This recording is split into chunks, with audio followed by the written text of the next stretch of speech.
Hebrews, Hebrews, Hebrews. This is Prophets of Awakening. This is our reading through the Tanak night, the 17th of September, 2025.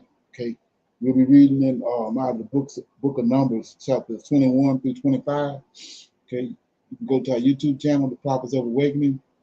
Check out our videos. We have over 1,000 or so videos you can look at, examine, get the meat out. These videos will lead you to the truth of the Holy Scriptures. If you like what you're hearing and receiving, I'm asking you to like, share, subscribe to the channel. And we have our Cash App at the bottom of the screen for those that want to support the channel, help it move along, okay? That too will be greatly appreciated, okay? For those that don't know, this is a non-Messianic channel. We deal with the Tanak and the Torah, Tanak being the Old Testament, so-called Book of Remembrance. Torah is the first 5 books of the Old Testament that was given to Moses by our Savior and our Redeemer, or our deliverer, the Lord of hosts. Okay, we don't subscribe to the New Testament, to JC, Yahushua, Yahushim, none of that. Paul, church fathers, we don't subscribe to that. That's Gentile persuasion. Okay, this channel was created to aid and assist all Hebrews who are waking up in these last days to their true identity and understanding who they Savior and their Redeemer truly is. Shalom and welcome to the channel, and welcome to our reading through the Tanak. We're going to do our normal, which is a moment of silence, prayer, psalms, current events, need to know information. We'll open it up for any questions, comments, any dialogue. Then our topic for discussion will be the 400-year prophecy. They take on it. We're going to look at it and we're going to get the meat out, right? Rightly divided. Then our scripture reading, like I said, will be out of Numbers chapters 21 through 25. We're going to read the chapter, break it down, and then we'll move on to the next chapter. And then we'll pick a scripture or break that scripture down, and then we'll close out as normal. Okay, this moment of silence is for the Lord of hosts, and all that he's doing to bring about our prophesied deliverance in these last days. Okay. Oh Lord, we come before thee at this time. We're thankful for your knowledge that you have, the knowledge and the understanding that you have given unto us up until this point. We seek thy face, that you shower us with peace, enlightenment, and a sense of togetherness. Turn not thy face from us, but hearken unto this plea. Hearken, O Lord, and do. All praises unto you. Okay? Read the Psalms. Okay? Okay. Read the Psalms. I'm going to read Psalms 34. The Lord hear the righteous. Okay? Okay. The Lord hears the righteous. I will bless the Lord at all times. His praise shall continually be in my mouth. My soul shall make him boast in the Lord. The humble shall hear thereof and be glad. O magnify the Lord with me, and let us exalt his name together. I sought the Lord, and he heard me, and delivered me from all my fears. They looked upon him and were lightened, and their faces were not ashamed. This poor man cried, and the Lord heard him, saved him out of his troubles. The angel of the Lord encamped round about them that fear him and deliver them. O taste and see the Lord is good. Blessed is the man that trusteth in him. O fear the Lord, ye are his saints, for there is no want to them that fear him. The young lions do lack and suffer hunger, but they that seek the Lord shall not want any good thing. Come, ye children, hearken unto me. I will teach you to fear the Lord. What man is he that desireth life and loveth many days, that he may see good? Keep thy tongue from evil and thy lips from speaking guile. Depart from evil, do good, seek peace and pursue it. The eyes of the Lord are upon the righteous, and his ears are upon their cry. The face of the Lord is against them that do evil, to cut off the remembrance of him from the earth. The righteous cry, and the Lord heareth, and delivereth them out of their troubles. The Lord is nigh unto them that are of a broken heart, and save us as be of a contrite spirit. Many are the afflictions of the righteous, but the Lord delivereth him out of them all. He keepeth all his bones, not one of them is broken. Evil shall slay the wicked, and they that hate the righteous shall be desolate. The Lord redeemeth the soul of his servants, and none of them that trust in him shall be desolate. So that was Psalms 34. Okay, I want to shine a light on exposing the Lord of hosts, our Savior and our Redeemer, the deliverer of Israel. In verses 7, 8, 9, it says, the angel of the Lord. Okay, we were just talking yesterday how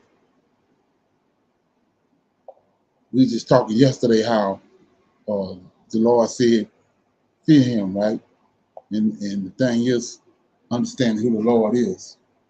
Like I was saying earlier in our presentation, introduction, that understand who the Lord is. And it's not Jesus Christ.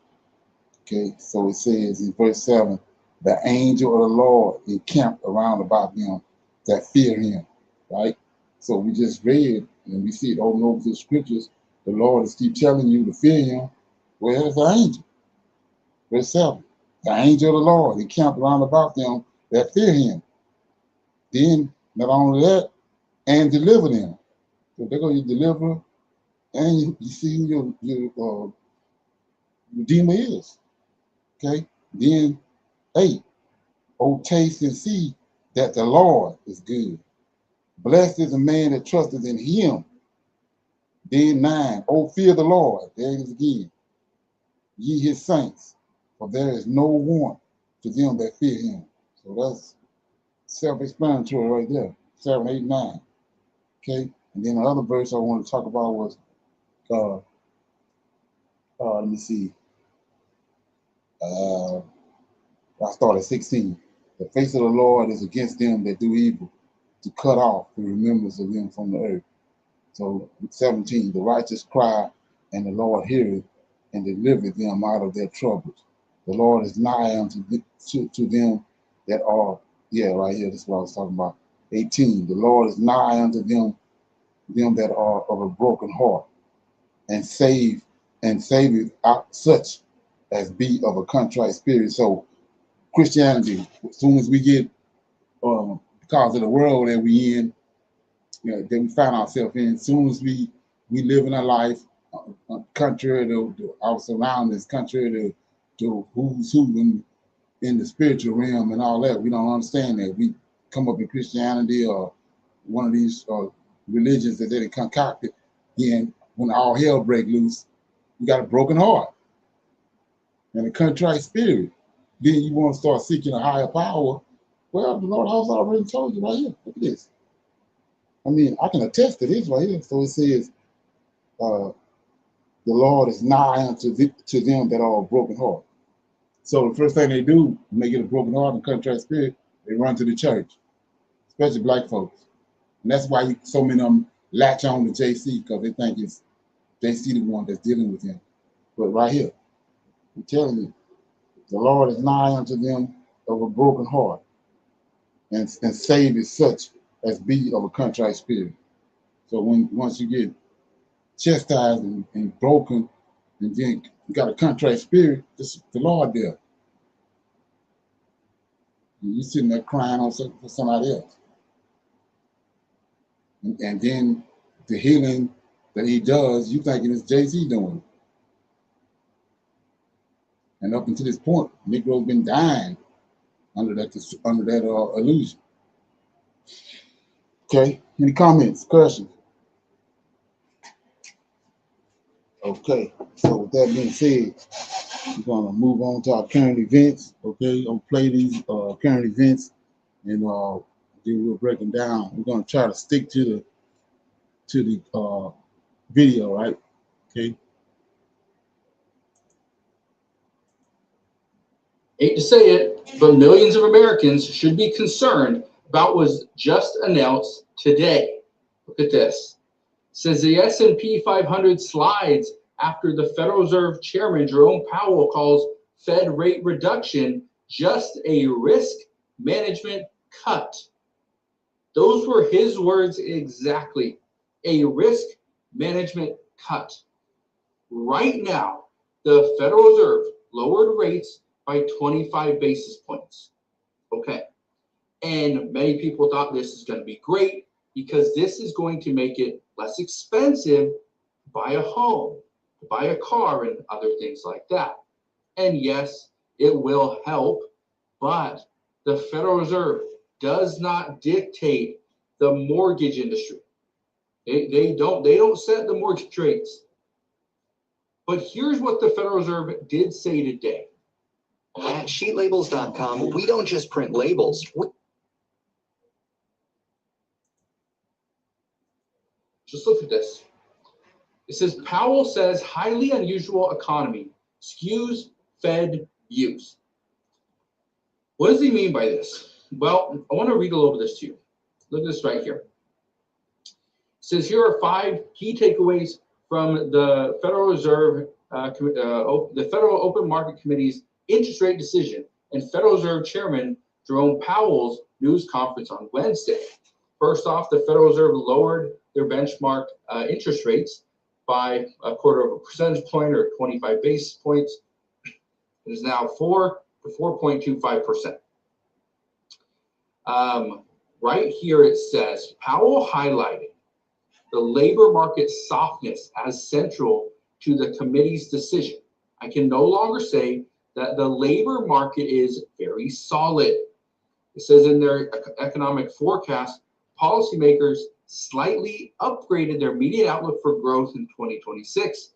They also forecast modestly higher inflation next year. It says the dollar erased losses, treasury yields rose, led by the 5-year yield, which climbed 6 basis points to 3.65%. Okay, there's a lot to unpack here. What Jerome Powell said. I took a few notes on his statements. First off, he said the job market is no longer very solid. There's a lot of softness. There's weakness here. He also said immigration is causing a lack of workers. And this is something we don't know the extent of this immigration crackdown. It's still happening and expanding in multiple major cities. So if you think that some of these industries, the farming industry, agriculture, that one's getting hit hard. That one's getting hit extremely hard. There are less workers, but guess what? All the agriculture products still have to get processed. They still have to be harvested.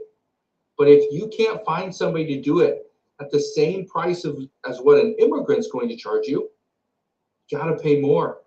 And when you pay more, that means the products coming from the fields are going to cost more once they hit the shelves at the grocery store. Expecting that we need to get to the 50 to 75 percentage points rate, which means, okay, and that's as far as a cut. So we just cut by 25 basis points. We still need another 25 to 50 basis points. That's probably not going to happen until the next or until the following FOMC meeting. So we'll see what happens there. Okay. Any comments on that? Feedback? Okay, so what he's saying is that because of what the Fed is doing, because of what Trump is doing, everything, the prices are going up because of, first of all, the immigrants that's out in that was doing a lot of the labor, minimum wage labor work out in the farms. They're not around, so they got to pay more for people, regular people, to go and do it. They encourage them to go do it, and then once they do that, the prices got to go up. at the markets because they had to pay a higher rate for the labor. So all this is just tying into what I've been saying, right?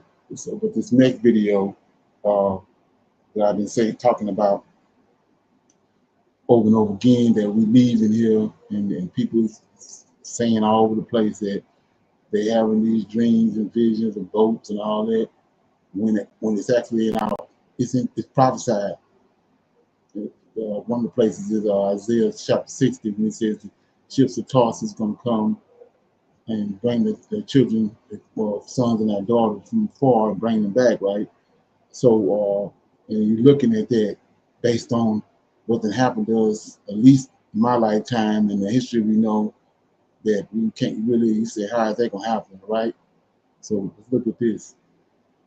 That's one of my jobs is to keep on showing you how things are unfolding. So here we go right here.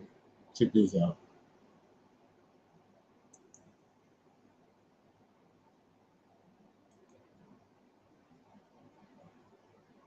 Because Africa got a new partners, Russia and China and the BRICS, they're starting to rear their heads up, right? So check this out. Of course, the end of an era is the end of the Western dominance over the world system. Right now, the world is undergoing unprecedented change that is going to totally reshuffle the global power dynamics. However, it seems that the powers that be in the West have not yet realized that their dependency on Africa and the global South is only going to increase. And they very well might find themselves in a situation where they will be on their knees begging for African assistance in the coming years. In this video, right there, that's how we get out of here. Because now tide and turn, they begging for anything they want, and so we already saw it. I'm gonna show you some videos, but I'm playing videos after video on how the AU is calling us back home. So it's gonna come a day real soon that they want us to go back home. Where the situation has changed. They can't no longer ignore. They don't hear the cries and the voices that's saying for us to go back. So now they're in a position where they begging. That's how we leave. Okay. we're going to outline and discuss this paradigm shift, what it might mean for the African population, the West, and any diaspora outside the continent of Africa. Thank you so much for selecting to watch this video today. If you don't know me, my name is TJ. I'm Nigerian and British mixed. And on this channel, we talk about African geopolitics. Everywhere I look on social media, in news articles and reports, there is an abundance of professionals talking about the decline of the West. This is both Europe and the United States. The situation for Europe is more desperate than the United States because the United States still has a lot going for them. However, the signs are not looking good.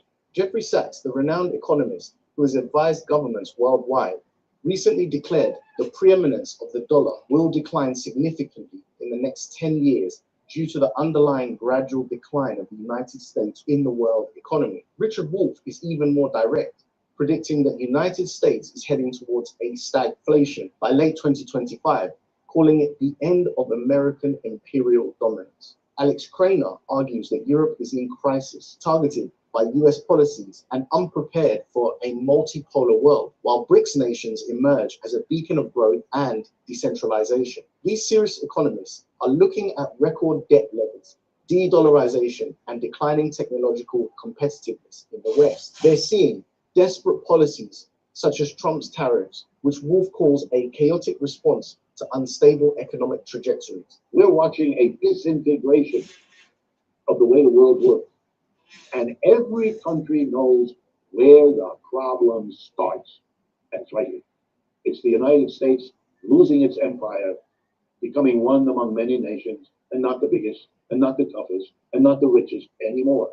But this raises a critical question. What could happen to Africa if this decline truly occurs? The answer lies in an unprecedented demographic and economic transformation. Africa's working age population will increase from 883 million in 2024 to one. So I'm always reading that Isaiah chapter 60.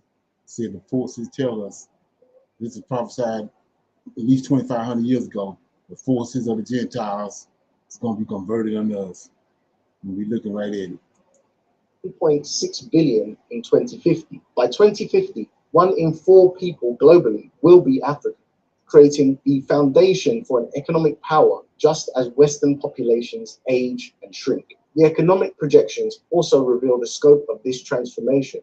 West Africa, East Africa, Central Africa, and Southern Africa are expected to reach combined GDP of $29 trillion by 2050. Most African countries will reach middle income status by 2025 if current growth rates continue, while 12 million African youth enter labor markets annually as Western populations age. And here's what the West seems to refuse to want to acknowledge. Their empires have been completely predatory and unfair in their dealings with the African continent.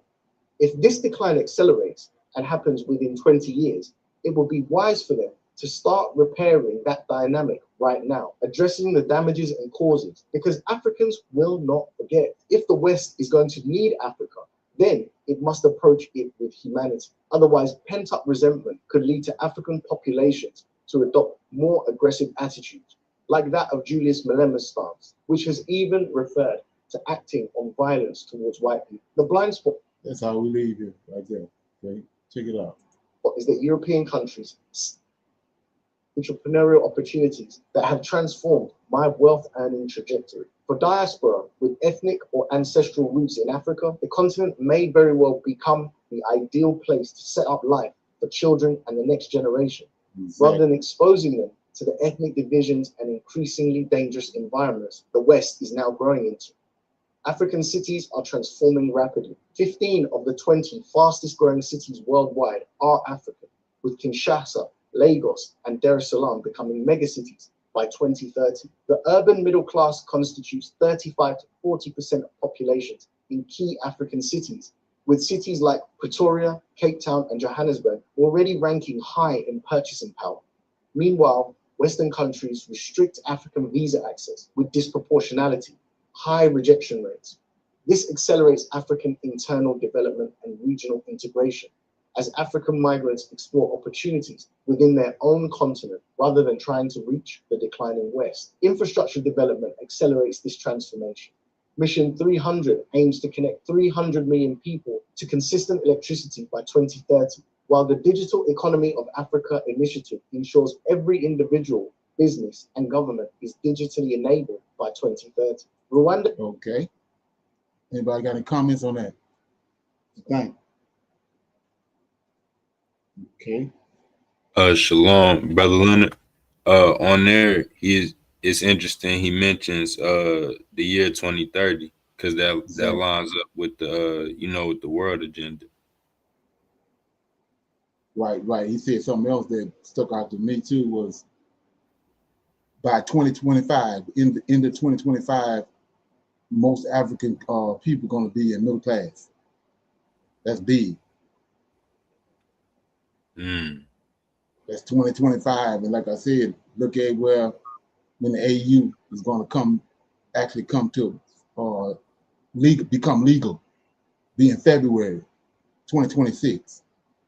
Right. So don't think that these people are on our plans. The number one plan once they become legal is to get the diaspora back over there. That's what's going to solidify them. Okay, believe that. So anyway, nobody else have anything else you're gonna? Shalom. Okay. When you mentioned that, they were saying that Africa wanted to bring and have a okay, it just slipped my mind on the word. Like when you a UN, I believe, if that's what you call it. AU over here in the United States. So is that something that you think is going to happen? Can you say that again? I said you think that's what's going to will happen, that they have one here in the United States, that they being that United States has one over in Africa in several places, and they were saying that Burkina Faso wanted to have, not Burkina Faso, but Abraham Traore wanted to have their military set up over here in United States. You think that would happen? I don't see that happening. No, not these nut buckets. Now, if they have another presidency, or after this, a president or something, but not these nut buckets. No, they'll burn this place down before they have the African Union, have an army, have an embassy over here, yeah, or military base. Okay. Anybody else? Okay. So with that being said, I'll open it up for some Q&A. Anybody have any questions, comments, any dialogue, testimony about anything they came across? You want to talk about? Shine a light on. Okay. So with that being said, I'm going to go to my got a couple of videos that's going to tie to what I was talking about earlier with the Africa begging and us going back home. These are some signs right here. Okay, you go to the first one. This is humongous. Sure. And the average person ain't paying no attention to it. So that's the reason I play these videos. Are making a different choice. Ditching the American dream, they are returning to Africa to reconnect with their roots. Ghana becomes the fourth African nation to receive deported migrants from the US. Now South Africans are calling on African Americans to come home. Imagine this. In 2019, more than 1.1 million African Americans traveled to Ghana alone, a record-breaking surge that stunned even the Ghanaian government. But why would people leave the wealthiest nation on earth, the so-called land of opportunity, for a continent that many Western media outlets still describe as developing? The truth is far more complex and far more powerful than stereotypes allow. Behind the headlines lies a silent migration, a wave of African Americans trading skyscrapers for savannas, freeways for prophecy, because they look at the New Testament and prophecy unfolded. Farmland, and racial profiling for cultural belonging. From Atlanta to Accra, from Chicago to Kigali, a question is rising louder than ever before. Could Africa truly be the new promised land for African Americans? Is America's systemic racism so deeply entrenched that leaving feels like the only escape? Can Africa really offer a stronger sense of belonging than the country African Americans have lived in for centuries? Are economic opportunities in Africa strong enough to rival the US job market? And most importantly, what does this migration mean for the future of both America and Africa? But before we begin, don't forget to hit that subscribe button and turn on notifications, because this story is not just about migration. It's about history, identity, and the rebirth of a people. And trust me, you don't want to miss the journey ahead. For many African Americans, the story of the United States begins in pain, a pain that has been layered generation upon generation for more than 4 centuries. That pain isn't only the memory of chains or one horrific headline. It is the weight of systems that were built to make some people disposable and others entitled. It shows up in schools and hospitals, in neighborhoods and courtrooms, in the assumptions people make when they see a black face. It shows up in the small, humiliating moments, the look from a store clerk, the extra brake check from a passing car, and in the life-shaping institutions, policing, housing, lending, and employment. To live black in America is to carry a set of extra instructions. Parents teach their children how to be careful, how to be compliant in traffic stops, how to present themselves in ways that minimize attention. Generational wealth is stunted by redlining and discriminatory lending, and the consequences ripple outward. Less capital to start businesses, smaller inheritances, less ability to buy property in appreciating neighborhoods. That gap in accumulated wealth becomes a structural fact of life. Police violence is where these systems become existential. High-profile killings, moments that break through every protective layer, reveal a familiar pattern. George Floyd's last words became a global hinge because they mapped, in visceral detail, what many black people already knew, that the structural arrangement of race and power can, at any time, reduce one to a commodity and a statistic. Mental health consequences cascade into relationships, job performance, and the ability to plan long-term. The cumulative effect is generational. When the cost of staying includes a constant fear for your life and a persistent denial of your full personhood, leaving becomes less an act of defeat and more an expression of self-preservation, even hope. This is the starting point of the migration story, a people who have given their labor, blood, and culture to a nation that still, in too many ways, refuses full reciprocity. But it is always a major one. The decision to relocate is deeply practical. Where will I work? How will I support my family? And can I build something that lasts? In the case of African Americans moving to Africa, the economic calculus is evolving rapidly. Africa's economies are diverse and far from monolithic. There are wealthy enclaves and fragile regions, modern business districts and informal marketplaces, tech incubators and traditional agriculture. But the overall trend is unmistakable. In recent decades, parts of Africa have emerged as sites of strong economic growth and opportunity. South Africa's economic growth increased in the second quarter of this year by expanding by 0.8%, up from 0.1% seen in the first quarter. Cities like Lagos, Nairobi, Accra, and Kigali have become hubs for finance, tech, media, and culture. Young populations, expanding mobile connectivity, and improving regulatory frameworks have produced fertile ground for entrepreneurs.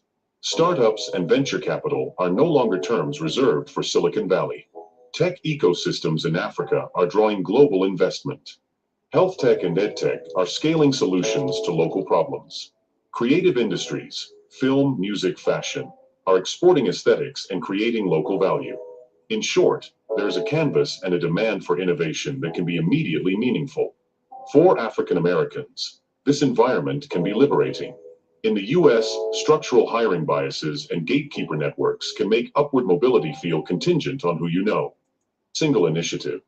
Welcome to Take 5 Royalty. Hey, how long will this take? Incentives exist within a larger narrative of Pan-African renewal. Post-independence leaders imagined the continent as a unified, self-determined space. Contemporary leaders frame diaspora return as part of that unfinished project. Welcoming the diaspora helps countries tap into skills, global networks, and capital that accelerate development. Returnees can act as cultural ambassadors, attract tourism, and create transnational business links. In practical terms, some governments have created welcome centers for diaspora visitors, public-private partnerships to foster small and medium enterprise development, and mentorship programs pairing returnees with local entrepreneurs. For potential returnees, the key is to approach incentives as opportunities that require careful navigation.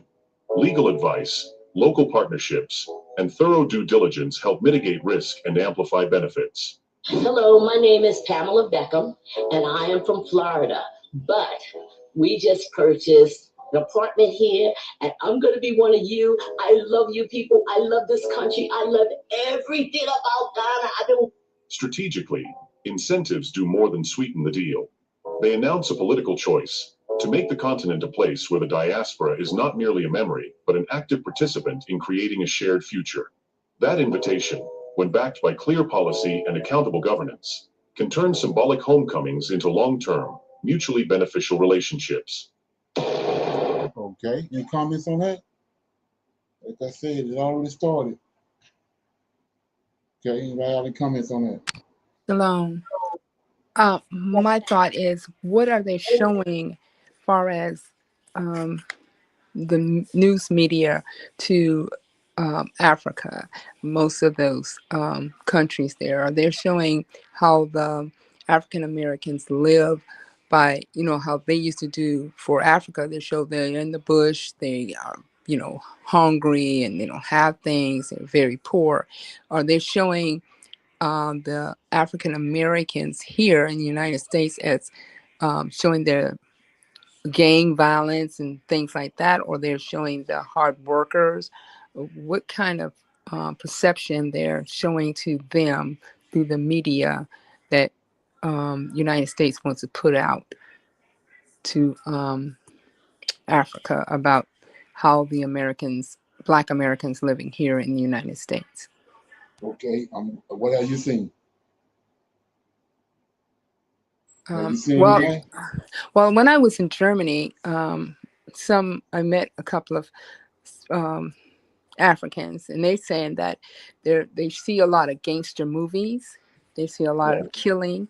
So she was weary about coming to America because of the violence that they always portray of Yeah, the. when was that? Hmm? What year was that? Now that was in I went in 2012, but I'm talking about 2025. right. What have you seen on the news? I mean, it wouldn't do them no good to announce all the things that's happening because that's going to speed up us leaving here. They don't want us. They want to keep us bound here, so they're not Right. going to. So They're I not thought, going to do this. We're going to see it on social media, or we're going to see it on these Hebrew Israelite channels and people that's conscious. But you're not going to hear it over the news. They don't. They don't want us to. They don't I'm want just like when they us. portray the shows. I know when I was over there living for a while in Germany, what we could get if we went to get any movies or something, it was always showing, all they would receive is, and all the behind time in Germany they are, but they would show the, all the gangster movies and things like that. So what I'm saying is not far as like social media, would they be showing those things? Like, so they're No. saying, well, I don't want, at one point that they were African, saying that they wouldn't, the Black Americans are not Black Africans. They're not the same. They think they're high. They think they're more than they are over there in Africa. And there's some places do still say that over in Africa, but I know right now they're striving to get the African Americans over there. But also, I'm just like, all 54 countries over there, are they receiving the same thing? Because I know some of the countries are not with Burkina Faso. Some of them are holding back and want to be their own because of the things that they were receiving from other places. Right. Yeah. The AU. That's all 55 of them together. So when they brought about the AU, they all working together. That's why in 2026 February it's going to become legal. They are all going to be one, like the United States of Africa. Okay. Anybody else have anything? Any comments? Other comments? Yeah, got another video, part 2 on that. What I just played. Like I said, this is happening at breakneck speed, and they're not. It's not being portrayed over the airways. White America. They're not gonna show us that. Okay.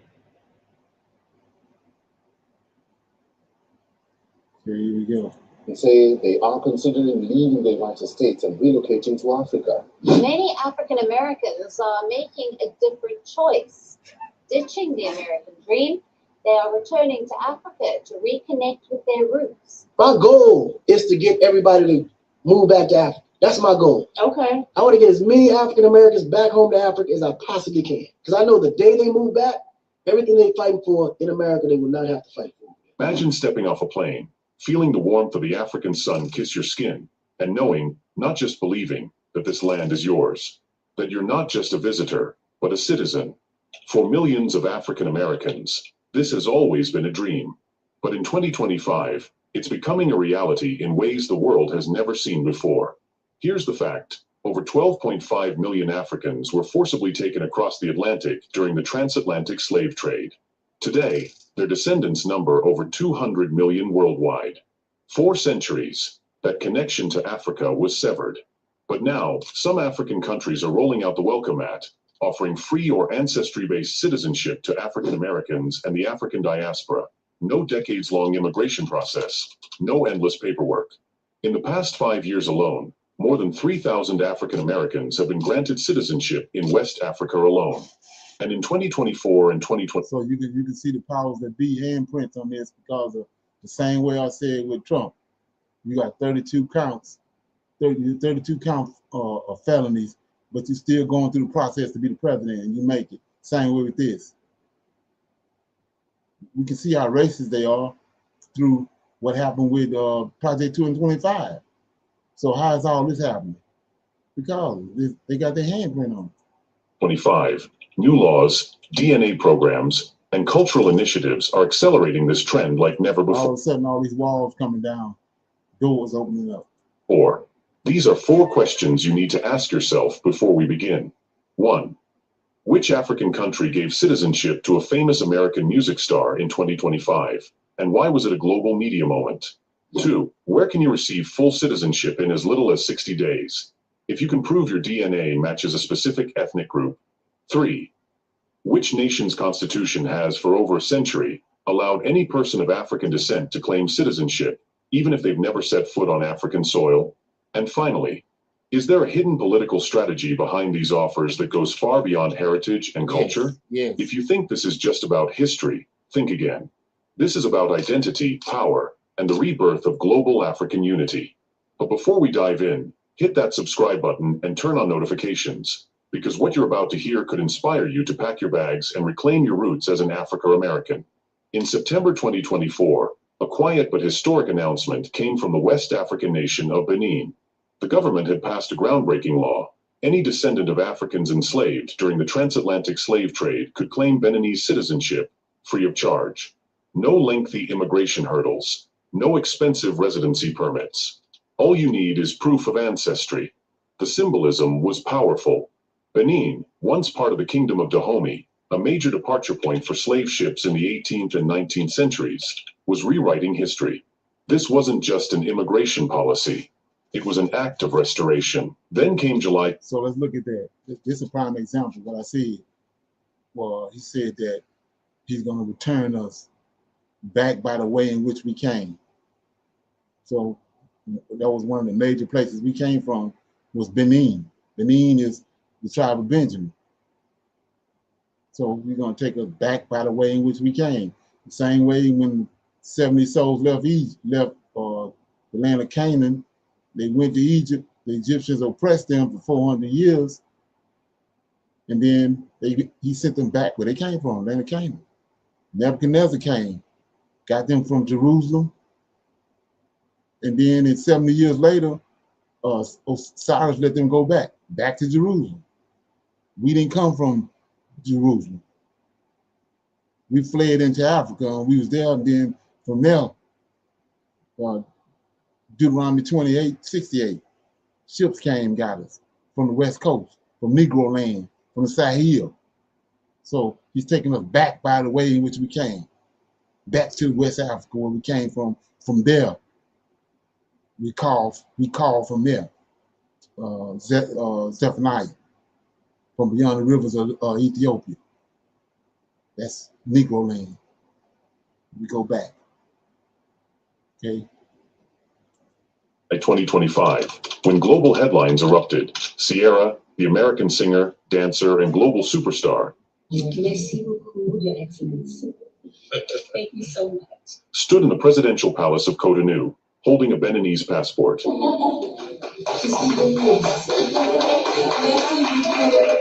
She had traced her DNA back to the region, applied through the new program, and was now officially a citizen. Her Instagram post simply read, "I'm home." Millions liked, shared, and commented. So let's look at that right quick. I want to shine light on it.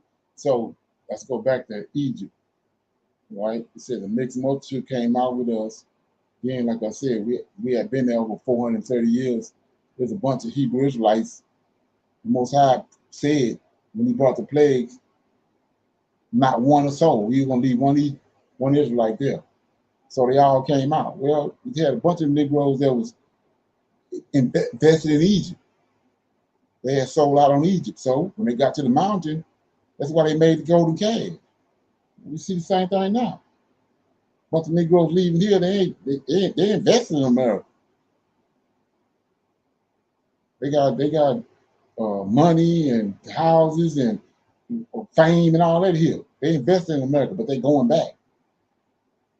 Okay, that's why Israel caused so much hell when they came out of Egypt.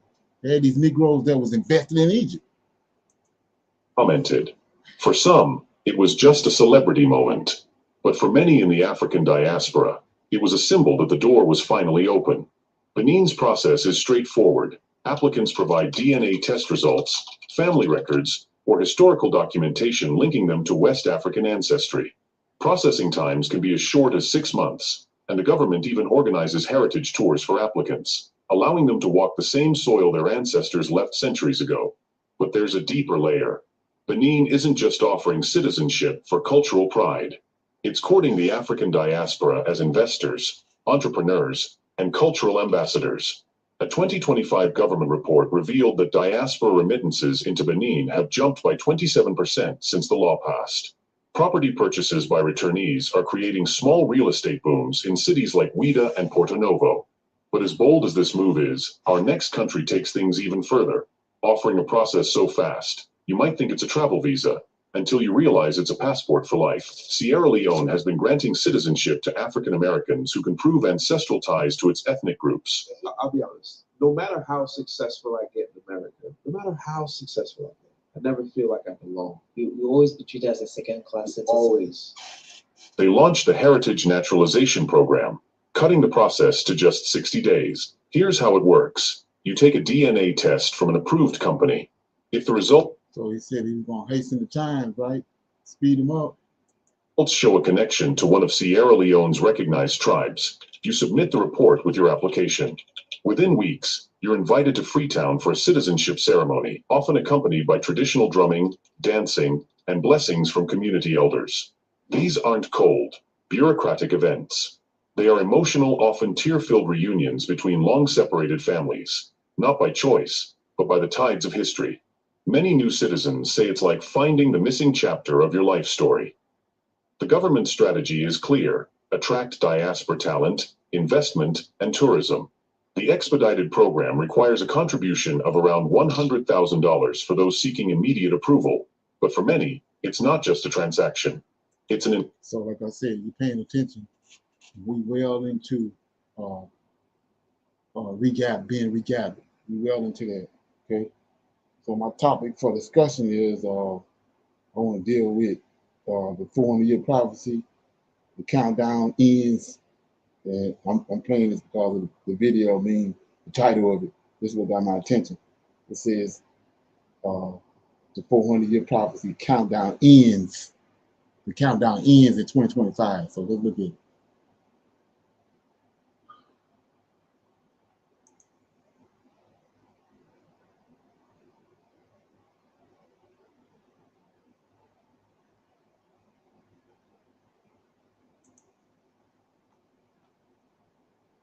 Okay. Introducing Glass Office Chairman.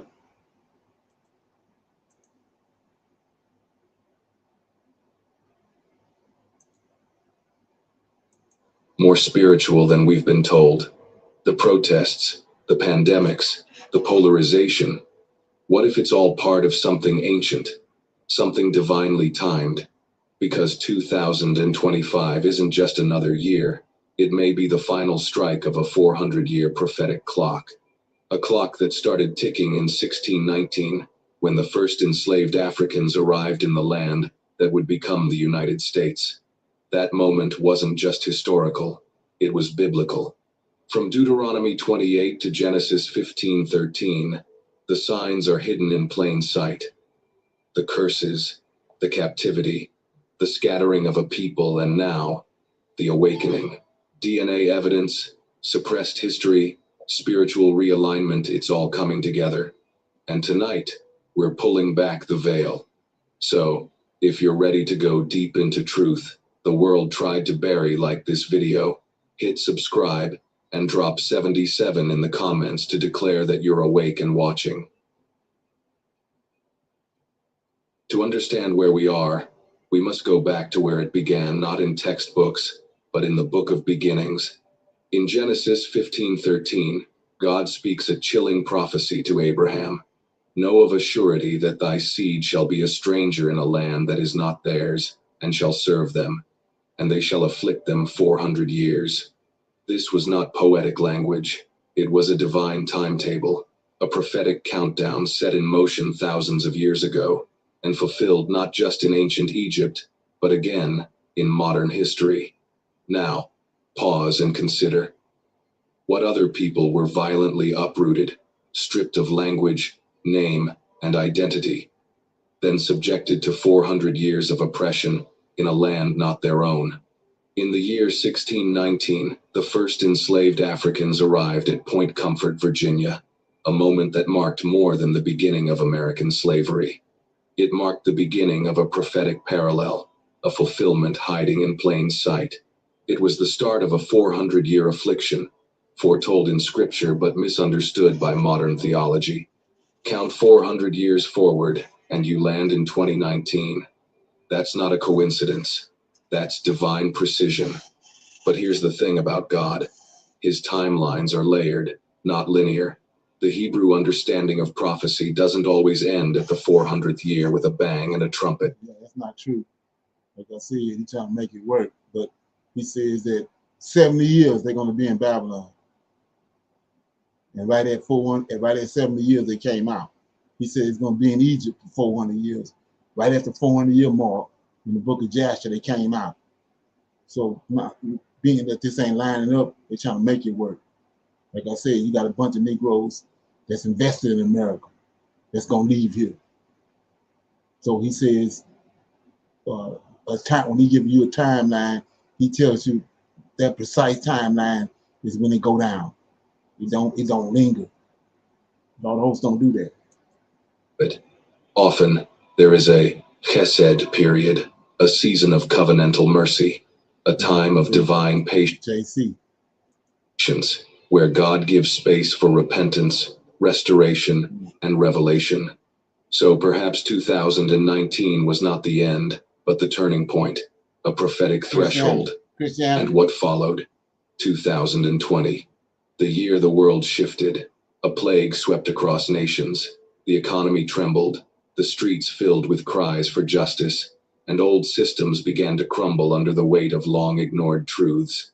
What if 2020, 2025 represents something far greater than we've realized? A spiritual exodus, a 5-year grace window, a time of shaking, sorting, and awakening where the Most High begins to separate the wheat from the tares, the truth from the tradition, and the chosen from the comfortable. Just like in the days of Moses, there was a Pharaoh, there was oppression, and there came a deliverance, but not before the plagues, the signs, the cries in the night. History is repeating itself, but this time, it's happening not in the deserts of Egypt, but in the cities of America. The blood has been shed, the time has been fulfilled. The clock started ticking in trauma, and now it's ticking toward transformation. The question is, are we ready for what comes next? Take a moment and think back to the year 2020. For most, it felt like the world turned upside down overnight.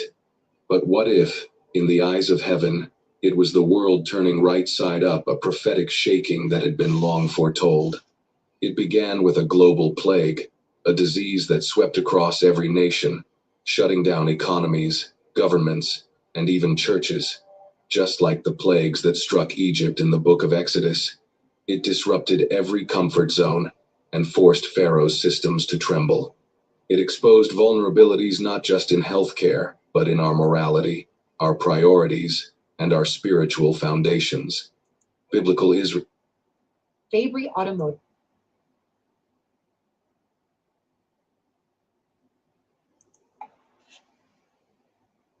Just part of the story. You are the story. Comment 77 if you're ready to reclaim it. Like, share, and subscribe, because this isn't the end of something, it's the beginning.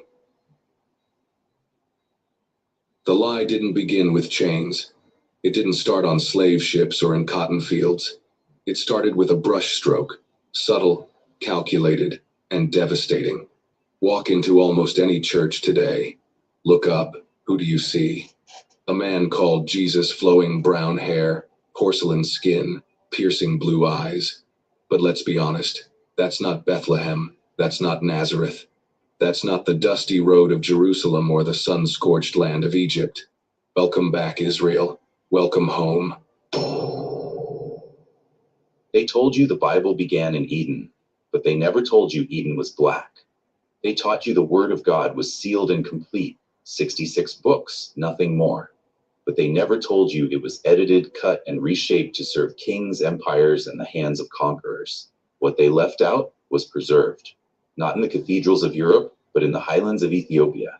There, untouched by colonial hands, a different Bible survived, 88 books, uncut, uncensored, filled with prophecies too dangerous for thrones and truths too bold for empire. Within its pages, Africa is not a mission field. It is the foundation, the origin, the center of God's covenant story. This is not... Okay. Anybody have any comments on that? Title of that video is 400-Year Prophecy Countdown Ends in 2025. You want to check it out. Okay. It's like an hour and 10 minutes. So we got, like I said, they have some truths in there, some good information, but they caught up on JC, Christianity. So yeah. Nobody have any comments or questions? We're gonna go ahead and start reading out of we're gonna go to our reading through the Tanak, and we're gonna go to Numbers chapter 21 through 25. Okay, let me get it.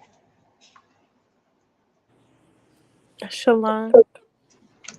Has anyone ever read the I guess the Ethiopian Bible? And if so, what's different or not the same as the canon as it is, the King James Version?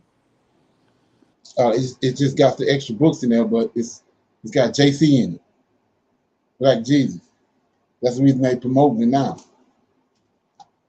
They got some of they got the book of Enoch in there. They got Jasher, but like I said before, the Ethiopians are one of the nations that the king of Assyria put in the land of Israel. When he took the 10 tribes out, that's one of the nations that they put in there, replaced the 10 tribes with. So that's why you have all these people. A lot of people don't understand it, but you got all these people that converts. And that's what they want. Now the people that's in Israel today say they doing aliyah, going and getting all these different people that have the Hebrew characteristics or Hebrew characteristics in their culture. It's those people they're going to get. Like they got a group over there in China. They look Chinese, then they been keep. That's what when the king of Assyria went and got those 10 nations in 1 Kings, if I'm not mistaken, 1 Kings chapter 17. He replaced the 10 tribes with 10 different nations. And then the Lord was killing them at first. So the king of Assyria went and got some priests from Assyria, the province of Assyria where they was at, brought them back to the land of Israel, and they taught them the laws, statutes, and judgments. And so that's what a lot of this, like the dude, he misdiagnosed it last night when he was trying to break down what a Jew is and a Judean. He's trying to say a Judean is the 10 tribes. No, a Jew is a convert. Yeah. Gentiles, people that's was converted into Israelites. Basically, it's a stranger that just decided to follow the ways. Exactly. So basically, no one's getting anything extra if they were to get the Ethiopian Bible, because all of the things that are non-canonical are already available. It's not like they have some extra hidden book that we haven't read, or we don't have access to, rather. Well, you got a lot of people that don't know nothing about Jasher, so that could be the way they get introduced to those books. But other than that, they gonna let it on with JC, Christianity. That's why it's promoting it. Like I said, that's the reason they promoting it, because it's backdooring us, trying to bring us right back to this idol. Okay. Okay. Thank you. Right. So let me get this Numbers chapter 21. See if I can. Yeah, here we go. Numbers 21. Nidra, you want to read chapter 21? Yes, sir. Shalom. Numbers 21. And when King Arad the Canaanite, which dwelt in the south, heard tell that Israel came by the way of the spies, then he fought against Israel and took some of them prisoners. And Israel vowed a vow unto the Lord and said, if thou wilt indeed deliver this people into my hand, then I will utterly destroy their cities. And the Lord hearkened to the voice of Israel and delivered up the Canaanites, and they utterly destroyed them and their cities, and they called the name of the place Hormah. And they journeyed from Mount Hor by the way of the Red Sea to compass the land of Edom. And the soul of the people was much discouraged because of the way. And the people spake against God and against Moses. Wherefore have you brought us up out of Egypt to die in the wilderness? For there is no bread, neither is there any water, and our soul loatheth this light bread. And the Lord sent fiery serpents among the people, and they bit the people, and much people of Israel died. Therefore the people came to Moses and said, we have sinned, for we have spoken against the Lord and against thee. Pray unto the Lord that he take away the serpents from us. And Moses prayed for the people.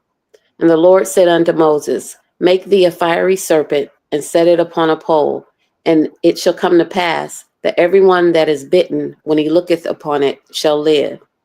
And Moses made a serpent of brass, and put it upon a pole, and it came to pass that if a serpent had bitten any man, when he beheld the serpent of brass, he lived.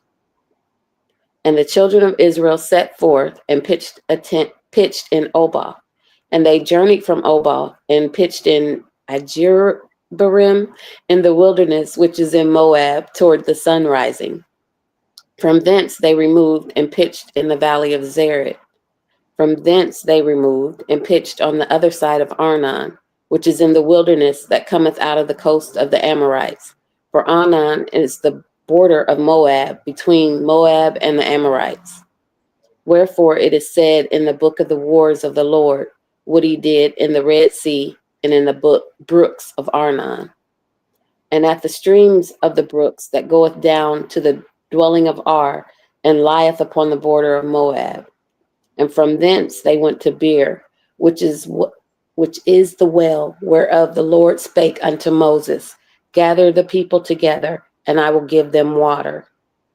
Then Israel sang this song, spring up, O well, sing ye unto it. The princes digged the well, the nobles of the people digged it, by the direction of the lawgiver with their staves. And from the wilderness they went to Mattanah, and from Mattanah to Nahaliel, and from Nahaliel to Bamoth, and from Bamoth in the valley that is in the country of Moab to the top of Pisgah, which looketh towards Jeshimon. Okay.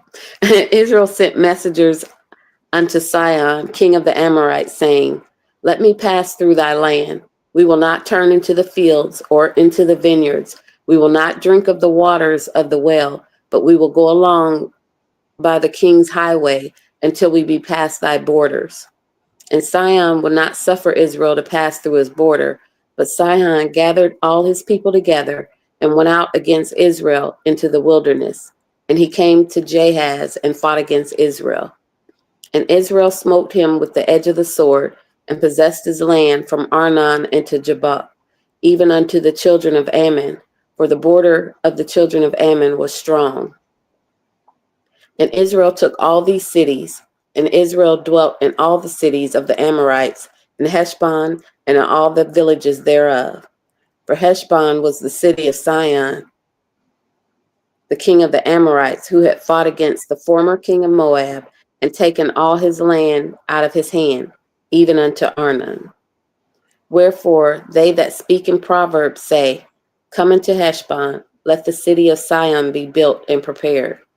For there is a fire gone out of Heshbon, a flame from the city of Sihon. It has consumed Ar of Moab, and the lords of the high places of Arnon.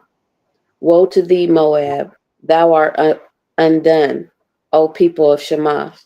He hath given his sons that escaped, and his daughters into captivity unto Sihon, king of the Amorites.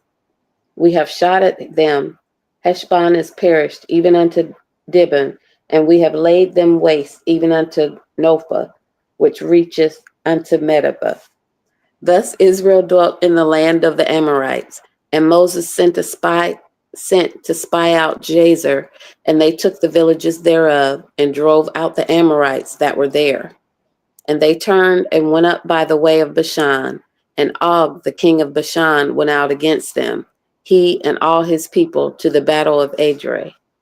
And the Lord said unto Moses, Fear him not, for I have delivered him into thy hand, and all his people and his land, and thou shalt do to him as thou didst unto Sihon, king of the Amorites, which dwelt at Heshbon. So they smote him and his sons and all his people until there was none left him alive, and they possessed his land. That was Numbers chapter 21. Shalom. Okay, so like I was, when you understand right here in chapter 21, like I said, the people mentioned it earlier on one of the videos I was playing about the 400-year prophecy, and he mentioned Genesis chapter 15. Well, when you go to Genesis 15, the Lord told Abraham they was going to go in the, he's going to live to a good old age, and then he's going to die. After he died, not 3,000, 2,500 years later, but after he died, his children were going to be afflicted. They were in a place where they were strangers. So when they was in Egypt, they were strangers. And they afflicted them, but at the end of the prophecy, he said, but they're going to come back here, for the time of the Amorites is not yet fulfilled. And we're reading about the Amorites right here. He's destroying, they came out of Egypt, like the prophecy said, and now they're destroying the Amorites. Like I said, and I'm going to continue to say it, ain't no Amorites over here. Native Americans and Indians over here. There ain't no Amorites over here. The Amorites is in the land of Canaan. So when they came out of Egypt, like he prophesied about it, the Lord to Abraham, then they came and they started destroying the Amorites. And so I want to shine a light on something a lot of people don't know nothing about. Is verse 14, 21 and 14. It says, wherefore is it said in the book of the wars of the Lord. Like I said, this ain't in the Ethiopian Bible. Okay, it says, wherefore it was said in the book of the wars of the Lord. What he did in the Red Sea and in the books of honor. So what is the wars of the Lord? Who the Lord is? Michael. Imagine that. You ain't got one iota in there about what he was doing. If this was in there, you know who the Lord of hosts is. But they took this out. And notice the Red Sea, when they crossed the Red Sea. So it tells us in the scriptures, it's right there, but they didn't hoodwink this. He said the Lord looked through this cloud. Like I said, Yahweh ain't the only one in the cloud. The Lord looked through the cloud and looked at the Egyptians, and he took the wheels off of their chariots. I guarantee you that's in the book of the wars of the Lord. But they took all that out. Okay. And the other one is 28. It says, for there this big right here, right? For there is, going back to what I just mentioned, the wars of the Lord doing all the fighting, right? So it says, for there is a fire gone out of Heshbon. These Amorites. Go back to the prophecy. The time of the Amorites is not yet fulfilled. He haven't dealt with them yet. So right here, for there are fire gone out from Heshbon, a flame from the city. See that? This ain't a regular fire. A fire from the city of Cheyenne. It have consumed Ar of the Moabites and the lords. Look at this. And the lords of the high places of Ornan. Who is that? Fallen angels in the high places. Angels is up in the high places. So this ain't no regular fire. Giants, and especially these fallen angels. He says, well, there is a fire gone out of Heshbon, a flame from the city of Cheyenne, and it had consumed Ar of Moab. Now watch this. and the lords of the high places. So this ain't no fire. You ain't never seen no fire like this. It's all up in the high places, burning up things. So, like I said before, we don't have the proper vision of how these events occurred. So this burning all up in the high places, all the lords up in the high places in the mountains. That's what the fire burning up. Just like he said in Genesis chapter 15. Okay? The wars of the Lord. Long before Constantine came and Antioch Epiphanes, that's how we got JC and Josephus. Okay, we're going to read chapter 2. You want to read that chapter 2, Brittany? Yes, sir. I'll read it. Shalom. So I will 22, say, I mean, my bad. 22. Yes, sir. Chapter 21, verse 14. I was right on there. I was about to ask who has that book and where do I get it from, but I guess it's not a found book yet. You can Google it. You never know. Google it. You might get a version of it, but it might not be some meat in it. You never know. Right. Okay. Okay. Numbers 22, verse 1. And the children of Israel set forward and pitched in the plains of Moab on this side Jordan by Jericho. Excuse me. And Balak, the son of Zippor, saw all that Israel had done to the Amorites. And Moab was sore afraid of the people, because they were many. And Moab was distressed because of the children of Israel. And Moab said unto the elders of Midian, Now shall this company lick up all that are round about us, as the ox licketh up the grass of the field. And Balak, the son of Zippor, was king of the Moabites at that time. He sent messengers therefore unto Balaam, the son of Beor, to Pethor, which is by the river of the land of the children of his people, to call him, saying, Behold, there is a people come out from Egypt. Behold, they cover the face of the earth, and they abide over against me. Come now, therefore, I pray thee, curse me this people, for they are too mighty for me. Peradventure I shall prevail, that we may smite them, and that I may drive them out of the land. For I wot not that he whom thou blessed is blessed, and he whom thou cursed is cursed. And the elders of Moab and the elders of Midian departed with the rewards of divination in their hand. And they came unto Balaam, and spake unto him the words of Balak. And he said unto them, Lodge here this night, and I will bring you word again, as the Lord shall speak unto me. And the princes of Moab abode with Balaam. And God came unto Balaam and said, What men are these with thee? And Balaam said unto God, Balak the son of Zippor, king of Moab, hath sent unto me, saying, Behold, there is a people come out of Egypt, which covereth the face of the earth. Come now, curse me them. Peradventure I shall be able to overcome them and drive them out. And God said unto Balaam, Thou shalt not go with them. Thou shalt not curse the people, for they are blessed. And Balaam rose up in the morning, and said unto the princes of Balak, Get you into your land, for the Lord refuseth to give me leave to go with you. And the princes of Moab rose up, and they went unto Balak, and said, Balaam refuseth to come with us. And Balak sent yet again princes, more and more honorable than they. And they came to Balaam, and said to him, Thus saith Balak the son of Zippor, Let nothing, I pray thee, hinder thee from coming unto me. For I will promote thee unto very great honor, and I will do whatsoever thou sayest unto me. Come therefore, I pray thee, curse me this people.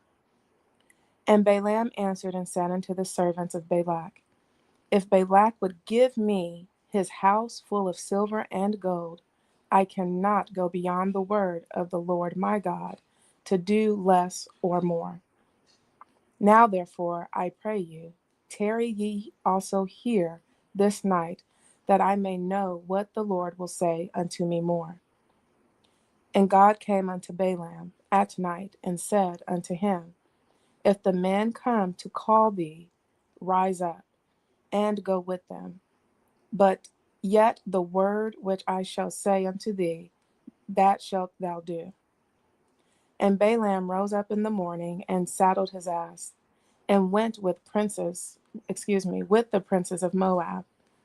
And God's anger was kindled because he went. And the angel of the Lord stood in the way for an adversary against him. Now he was riding upon his ass, and his 2 servants were with him. And the ass saw the angel of the Lord standing in the way, and his sword drawn in his hand. And the ass turned aside out of the way, and went into the field. And Balaam smote the ass, to turn her into the way. But the angel of the Lord stood in a path of the vineyards, a wall being on this side, and a wall being on that side. And when the ass saw the angel of the Lord, she thrust herself onto the wall, and crushed Balaam's foot against the wall, and he smote her again. And the angel of the Lord went further, and stood in a narrow place, where was no way to turn either to the right hand or to the left. And when the ass saw the angel of the Lord, she fell down under Balaam. And Balaam's anger was kindled, and he smote the ass with a staff. And the Lord opened the mouth of the ass, and she said unto Balaam, What have I done unto thee, that thou hast smitten me these 3 times? And Balaam said unto the ass, Because thou hast mocked me. I would there were a sword in my hand, for now would I kill thee. And as the ass said unto Balaam, Am not I thine ass, upon which thou hast ridden ever since I was thine, unto this day? Was I ever wont to do so unto thee? And he said, Nay. Then the Lord opened the eyes of Balaam, and he saw the angel of the Lord standing in the way, and his sword drawn in his hand, and he bowed down his head and fell flat on his face. And the angel of the Lord said unto him, Wherefore hast thou smitten thine ass these 3 times? Behold, I went out to withstand thee, because thy way is perverse before me. And the ass saw me, and turned from me these 3 times. Unless she had turned from me, surely now also I had slain thee, and saved her alive. And Balaam said unto the angel of the Lord, I have sinned, for I knew not that thou stoodest in the way against me. Now therefore, if it displease thee, I will get me back again. And the angel of the Lord said unto Balaam, Go with the men, but only the word that I shall speak unto thee, that thou shalt speak. So Balaam went with the princes of Balak. And when Balak heard that Balaam was come, he went out to meet him unto a city of Moab, which is the border of Aaron, which is in the utmost coast. And Balak said unto Balaam, Did I not earnestly send unto thee to call thee? Wherefore camest thou not unto me? Am I not able indeed to promote thee to honor? And Balaam said to Balak, Lo, I am come unto thee. Have I now any power at all to say anything? The word that God putteth in my mouth, that shall I speak. And Balaam went to Balak, and they came unto Kirjathuzal. And Balak offered oxen and sheep, and sent to Balaam and to the princes that were with him. And it came to pass on the morrow that Balak took Balaam and brought him up in the high places of Baal, that thence he might see the utmost part of the people. That's chapter 22 of Numbers. Any comments on that? Yes, sir. In the beginning, when they're basically reaching out to, I can't even see what verse it was in, reaching out to him to go curse these people. To me, I know I spoke about this some days ago about the Sahara being the place. A couple of times in the text in the Bible, they mention that it's a large amount of people, and they say that in these verses in the beginning that they cover the earth. Like it's just so many people. How could we ever win? And my understanding is he looking at the people or just the army? It's all the people at this point, right? You talking about Israelites? Correct. They're looking at all the Israelites when they're scared and right. wanting. When they come out of Egypt. They come out of Egypt. It's all 12 tribes. Mm-hmm. Right. So how you got to look at that? He promised Abraham that he's gonna make his seed like the sands of the sea and like the stars of heaven. He promised Isaac that. We looking at the fulfillment of it right here. Right. He's completed the promise with Jacob. So it's being completed. Okay. Okay. So what I want to shine light on was verse 28, because a lot of people don't know this. It says, the Lord opened the mouth of the ass, and she said unto Balaam, what have I done unto thee, that thou hast smitten me these 3 times? Now, let's see, 22.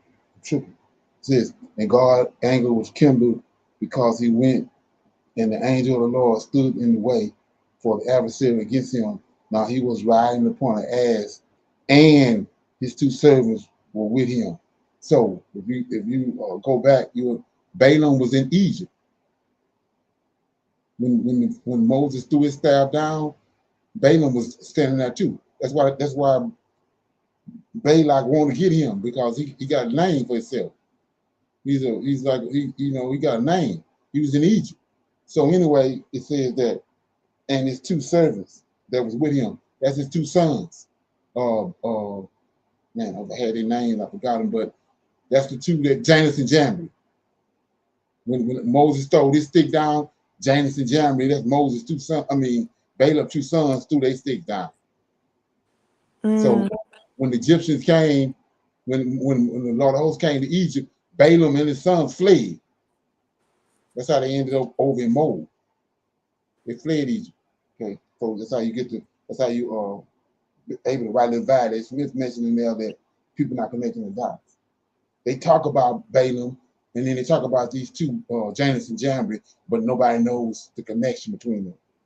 But that's his 2 sons. Okay, and then notice the other thing. I don't think I wrote it down, but let me get it. Brother Leonard, I have a question. All throughout chapter 22, are any of the times the term princes is used, is that fallen angels, or is it all just talking about kingsmen? It's giants. It is, okay. It's giants, right? So anyway, it says Balaam and Midian. So Midian tied in this, and they take us back to the story when it tells you that Midian, which Jethro was there when they made the decision on how to depopulate the Israelites, and they came up with the idea of throwing these male children in the water. So Midian, and we see Midian right here with Balaam. So Midian not only is they Hebrews, but they also tied to this drama that's going on. Okay. So you want to read chapter 23, AJ? Yes, sir. Shalom.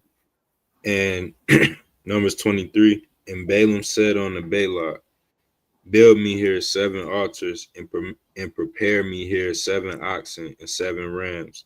And Balak did as Balaam had spoken. And Balak and Balaam offered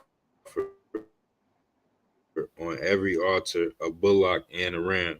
And Balaam said unto Balak, stand by thy burnt offering, and I will go. Peradventure the Lord will come to meet me, and whatsoever he showeth me, I will tell you.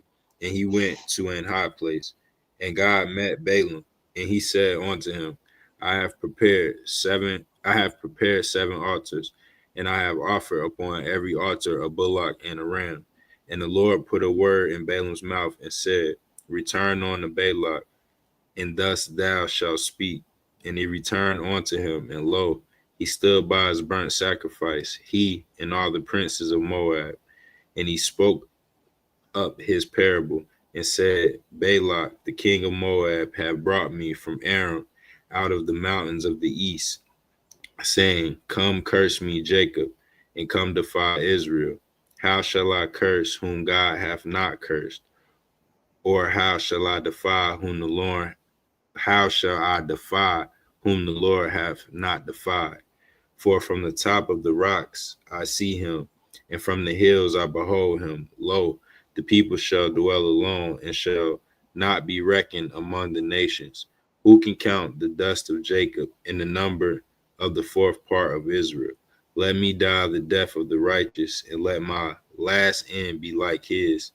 And Balak said unto Balaam, what hast you done unto me? I took thee to curse mine enemies, and behold, thou hast blessed them altogether. And he answered and said, must I not take heed to speak that which the Lord hath put in my mouth? And Balak said unto him, come, I pray thee, with thee unto another place, from whence thou mayest see them. Thou shalt see but the utmost part of them, and shalt not see them all, and curse me from thence. And he brought him into the field of Zophim to the top of Pisgah, and built 7 altars, and offered a bullock and a ram on every altar. And he said unto Balak, stand here by thy burnt offering, while I meet the Lord yonder. Verse 16, the Lord met Balaam, and put a word in his mouth, and said, go again unto Balak, and say this. And when he came to him, behold, he stood by his burnt offering, and the princes of Moab with him. And Balak said unto him, what hath the Lord spoken? And he took up his parable, and said, rise up, Balak, and hear. Hearken unto me, thou son of Zippor. God is not a man that he should lie, neither the son of man that he should repent. Hath he said, and shall he not do it? Or hath he spoken, and shall he not make it good?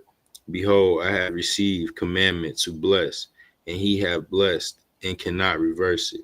He hath not beheld iniquity in Jacob, neither hath he seen perverseness in Israel. The Lord his God is with him, and the shout of a king is among them. God brought them out of Egypt. He hath, as it were, the strength of a unicorn. Surely there is no enchantment. There is no enchantment against Jacob, neither is there any divination against Israel. According to this time it shall be said of Jacob and of Israel, what hath God wrought? Behold, the people shall rise up as a great lion, and lift himself as a young lion. He shall not lie down until he eat of the prey, and drink the blood of the slain. And Balak said unto Balaam, neither curse them at all, nor bless them at all. But Balaam answered and said unto Balak, told not I thee, saying, all that the Lord speaketh, that I must do? And Balak said unto Balaam, come, I pray thee, I will bring thee unto another place. Peradventure, it will please God that thou mayest curse me them from thence. And Balak brought Balaam unto the top of Peor, that looketh toward Jessamine. And Balaam said unto Balak, build me here 7 altars, and prepare me here 7 bullocks and 7 rams. And Balak did as Balaam had said, and offered a bullock and a ram on every altar. Shalom, that's Numbers 23. Okay, you got anything on that? Brother Leonard, just in verse 22, just how it says God brought them out of Egypt. He hath, as it were, the strength of a unicorn. Right. I seen some people say, I think it was a dude from Hebrews to Negroes said, and I don't know if this is right, but he said that that's referring to a rhino. I'm not sure if that's right, like a rhinoceros. Right, but, right, yeah. Okay, right. But either way, it's alluding to, because there's plenty verses in Exodus that says an angel brought us out of Egypt. And then this verse here says that God did it. So I'm saying that angel is God, is our God. Exactly. Yeah, and then another thing too, when you're looking at that, horses got a little power to them, but a rhino. So that pretty much makes sense. Okay. You know what I'm saying? Right. Yes, sir. How powerful a rhino is. Yeah. So yeah. Okay. But I want to shine light on 17 and then on 24. 17 said, and when he came to him, behold, he stood by his burnt offerings, and the princes of Moab with him. And Balak said unto him, what have the Lord spoken? So what's going on right here? Notice that the Lord, before that, the Lord's okay. So it says 16. The Lord met Balaam and put a word in his mouth, right, and said, go. So he put a word in his mouth and said, go unto Balak and say to him. So he sent Balak, right? And I was telling you about how the angel entered into them. When they prophesy, a lot of times when he said, don't worry about what you're gonna say, because when you get there, he entered into them. And they let you know because they go into a trance, because the Lord take over. So we sent him right here. He didn't do that. But what I'm getting ready to read, we're gonna see. He after he was fumbling with him for so long, right here, then in this chapter I'm getting ready to read, he's gonna enter into him and give him the prophecy. So then I'll read 24 right quick. And then 24 says, behold, the people shall rise up as a great lion. So when I saw that solidified second Ezra. Remember what we was doing the other day when Ezra got the vision of the fourth beast? He said a lion was gonna come and deal with the beast midway through the process. You remember that? Right, yes, sir. Well, a lion arose out of the jungle and spoke to the eagle. Right? And here we go right here. Behold, the people shall rise up as a great lion. So showing you right here who the lion is. Okay. Anyway, so I'm in chapter 24 of Numbers. It says, and when Balaam saw that it pleased the Lord to bless Israel, he went not as at other times to seek for enchantment, but he set his face toward the wilderness. And Balaam lifted up his eyes and saw Israel abiding in his tents according to their tribes, and the Spirit of the Lord came upon him. See that? So check it out. Like I was saying before, this go over a lot of people's head. So we go to when Balaam was the ass. The ass was steady. The ass saw, he opened that ass eyes up, but Balaam couldn't see him. So he steady whooping the ass with a stick, because he don't see the Lord, but the angel do. So we see right here, when Daniel, in the book of Daniel, he lifted up his eyes and he saw the Lord host, and he described him to us in Daniel chapter 10. And we see the same thing right here, verse 2. Balaam lifted up his eyes. See, that's a Hebrew idiom. And Balaam lifted up his eyes, opened his eyes. It ain't just that he got his head down. He look up. No, he opened his eyes up. Like I said, shout to the pineal gland. He opened his eyes up. His third eye, where you can see into another into other dimensions, right? And he saw. See that? So he's seeing a vision, and he saw Israel abiding in their tents in the future, according to their tribes. And the Spirit of God came upon him. See that? And he took up his parable. See that? Same thing what I'm getting ready to read again, but it's just saying it in a different way.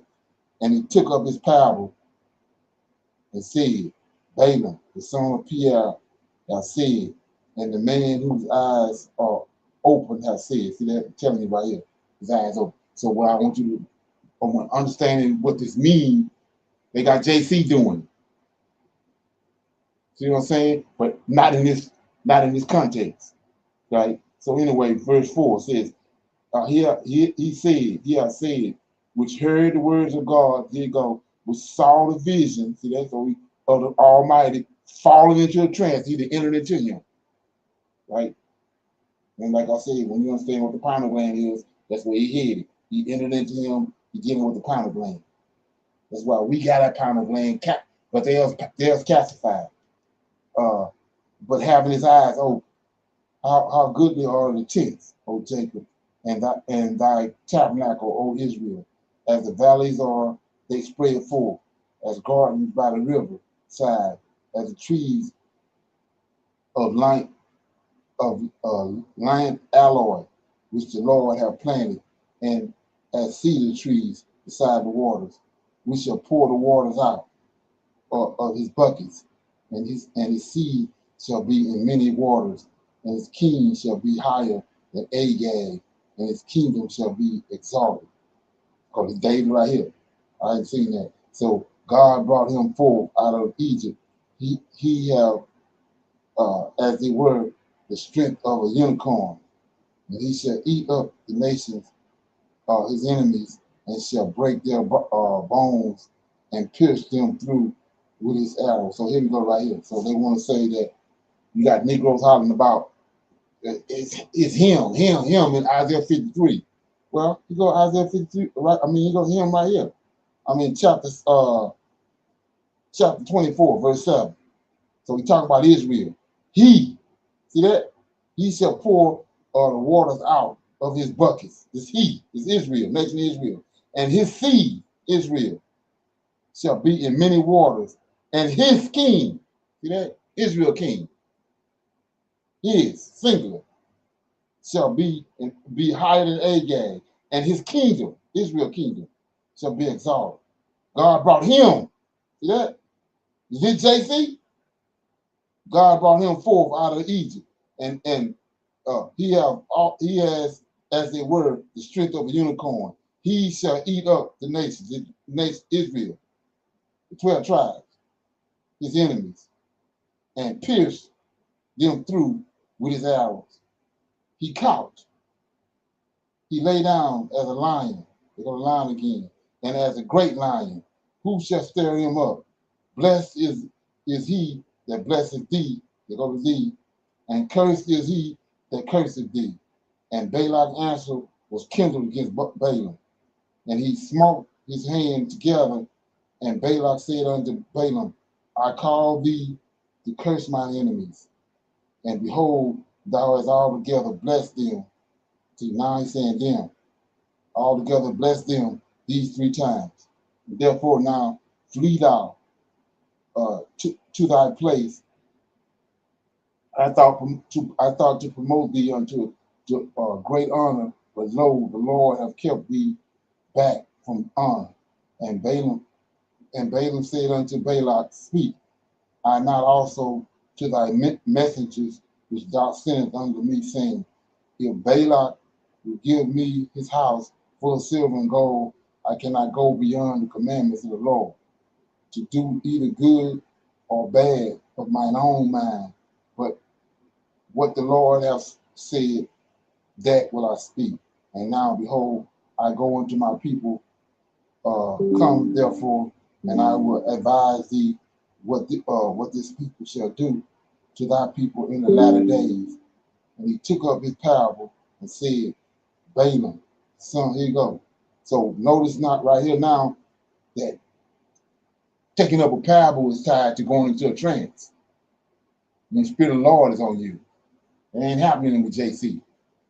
It says, but they got him quoting parables. Okay, anyway. And now behold, I go unto my people. Come therefore, and I will advise thee what thy people shall do to thy people in the latter days. And he took up his parable, see that? And said, Balaam, watch this. He took up his parable and said, Balaam, the son of Peor, said, the man whose eyes are open have said, the Lord, to enter into him.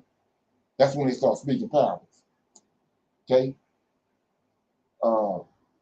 16, he hath said, which heard the words of God, knew the knowledge of the Most High, which saw the vision, see that, of the Almighty, falling into a trance, but having his eyes open. Lord, he took over. I shall see him, but not now. I shall behold him, talking about David, but not now. There shall come a star out of Jacob, a scepter shall rise out of Israel, right, a king, and shall smite the corners of Moab and destroy all the children of Sheol. David. Can't get JC out of there. And Edom shall be a possession. Tyre also, Edom shall be a possession for his enemies, and Israel shall do valiantly. Out of Jacob shall come he that shall have dominion, David, and shall destroy him that remaineth in the city. And when he took on Amalek, he took up his parable and said, Amalek was the first of the nation, but his latter end shall be that he shall perish forever. And he looked on the Kenites, and he took up his parable and said, strong is thy dwelling place, and thou puttest thy nest in a rock.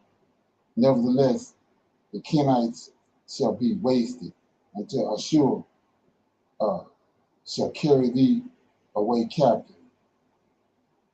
And he took up his parable and said, Atlas, who shall live when God doeth this? And ships shall come from the coast of Chichen, and shall afflict Asher, and shall afflict Eber, and he also shall perish forever. And Balaam rose up and went out and returned to his place, and Balak also went his way. Okay? Anybody got anything on that? Okay. You see what's going on in 22 25. You see that, AJ? 22. In 22, where it says Asher shall carry away captive, right? Yeah, well, let me ring a bell. Nevertheless, the Canaanites shall be wasted until the Assyrian shall carry thee away captive. Come on. Right. You see that? And he took up his power and said, Atlas, who shall live when God doeth this? And ships shall come from the coast of Chechen and shall afflict the Assyrian. See that? And shall afflict Eber, and also shall perish forever. Yeah, anyway, so yeah. Anybody else got anything on that? Okay, I'm in chapter 25, the last chapter for the night. Israel worshiped Baal Peor, and Israel abode in Shechem, and the people began to commit whoredom with the daughters of Moab. And they called the people unto the sacrifice of their gods, and the people did eat and bow down to their gods. And Israel joined himself unto Baal Peor, and the anger of the Lord was kindled against Israel. And the Lord said unto Moses, take all the heads of his people and hang them up before the Lord against the sun, that the fierce anger of the Lord may be returned away from Israel. And Moses said unto the judges of Israel, slay ye every one his man that were joined unto Baal Peor.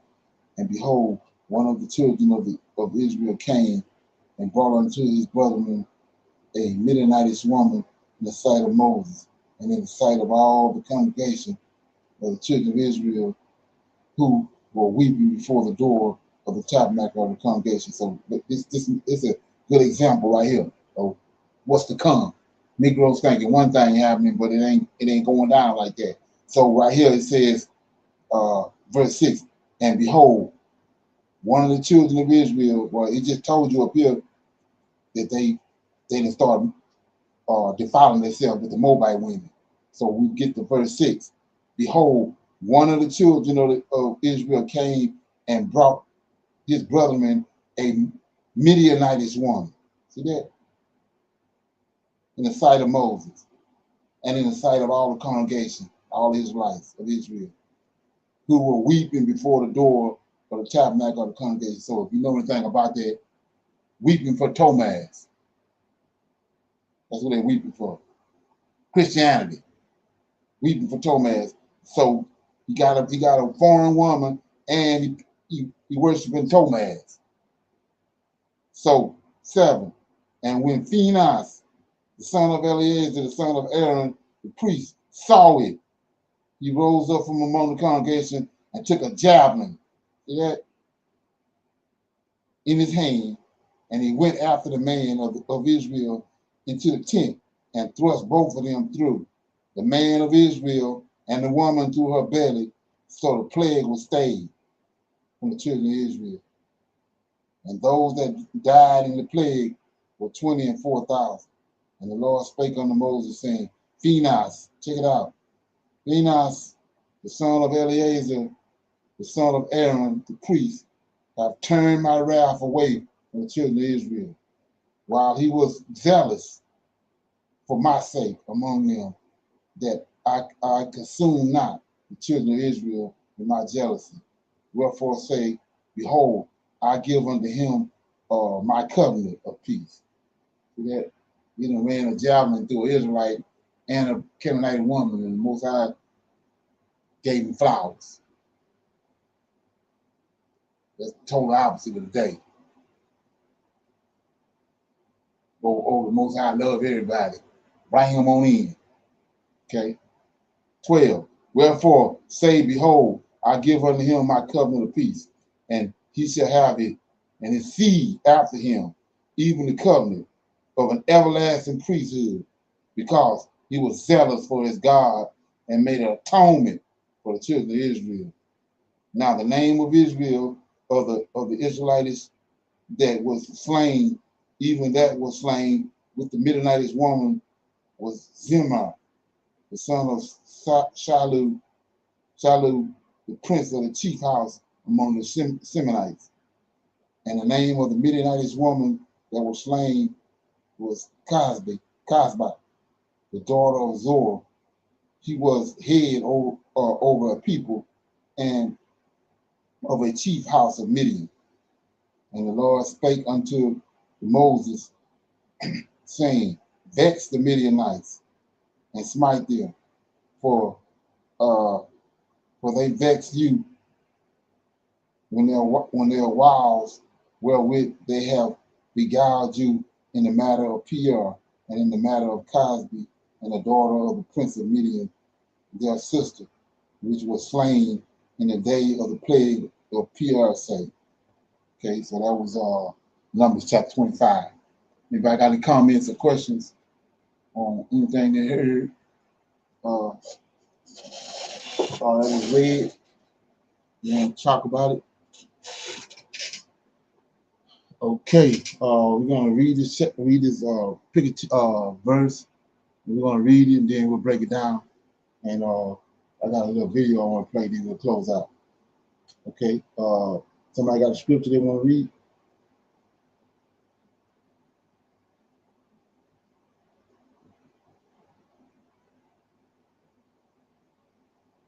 Does anybody have a scripture? Okay.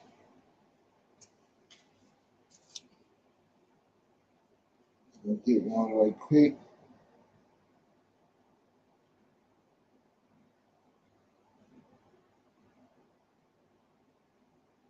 Okay, I'll read 30 and 22.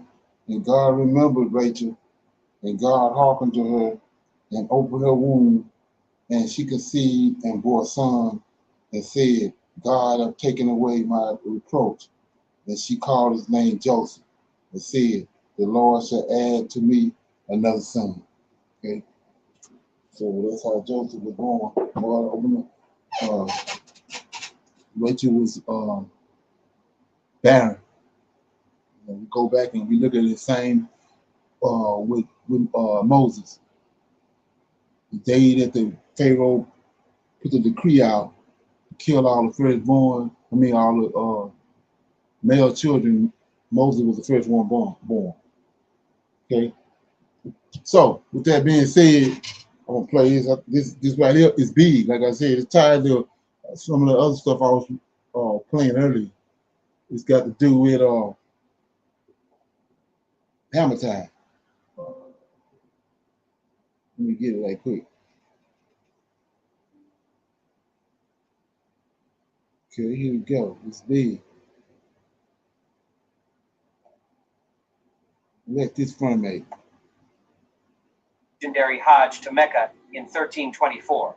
The discovery began in the most unlikely place, a wedding in a small village 200 kilometers from Timbuktu.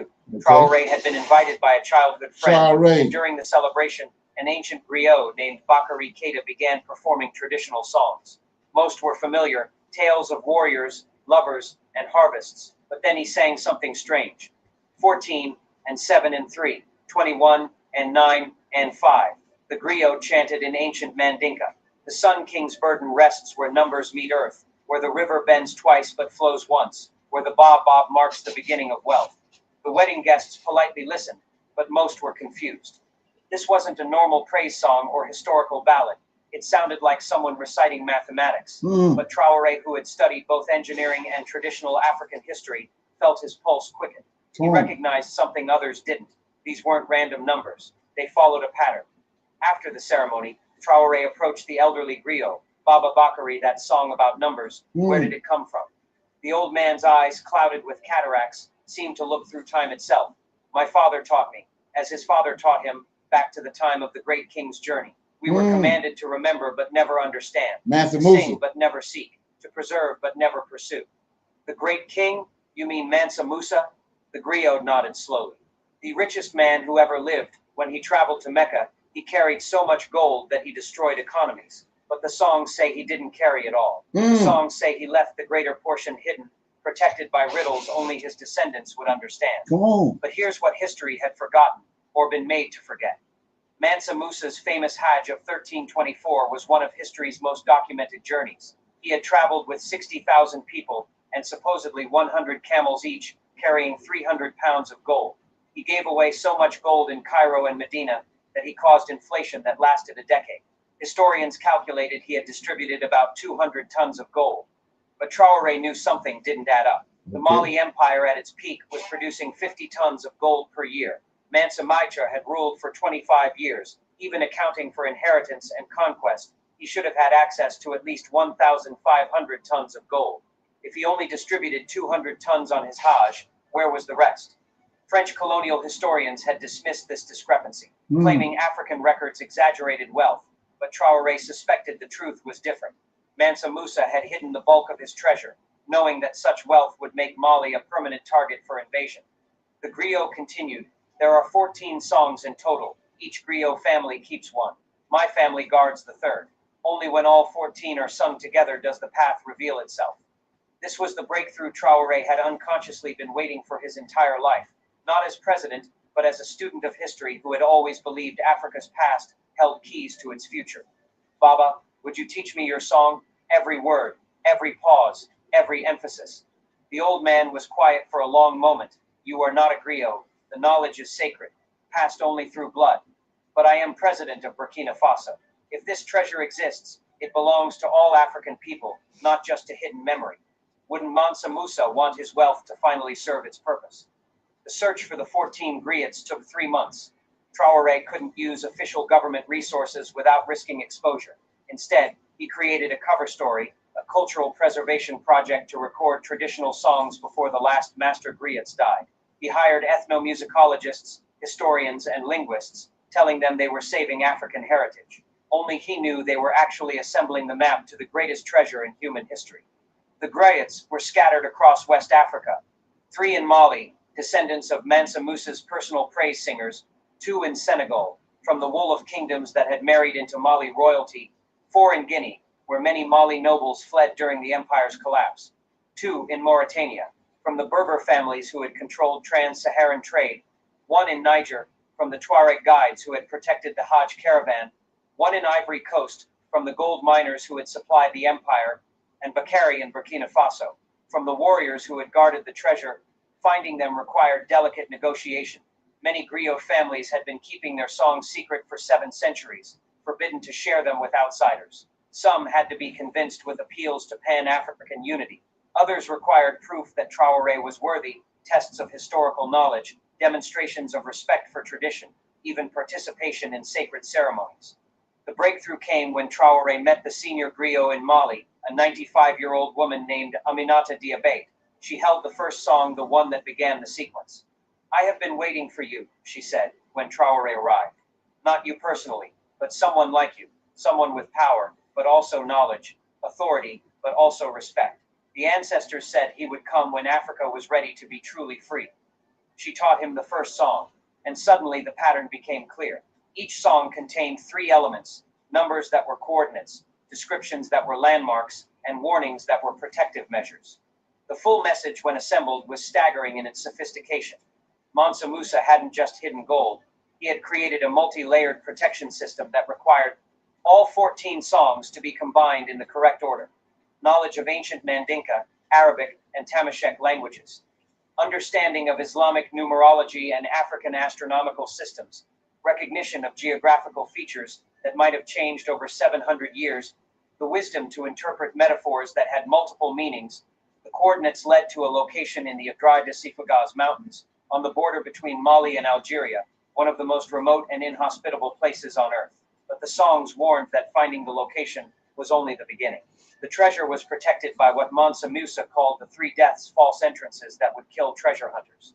As Traoré assembled the complete picture, he realized why the treasure had remained hidden for 7 centuries.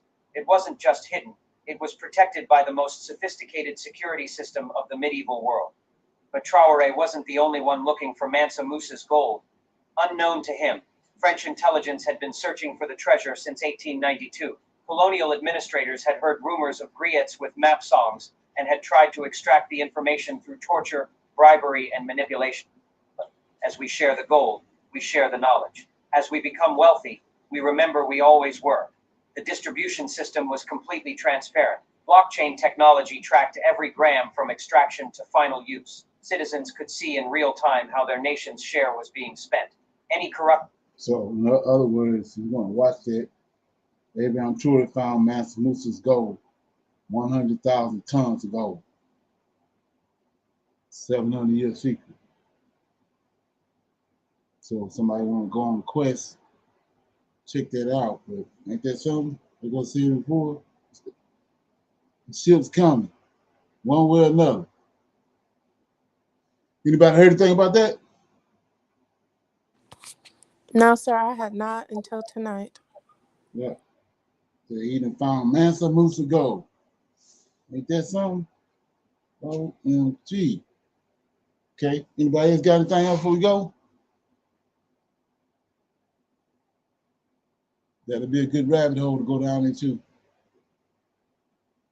Shalom. Shalom and another shalom. Shalom. Shalom.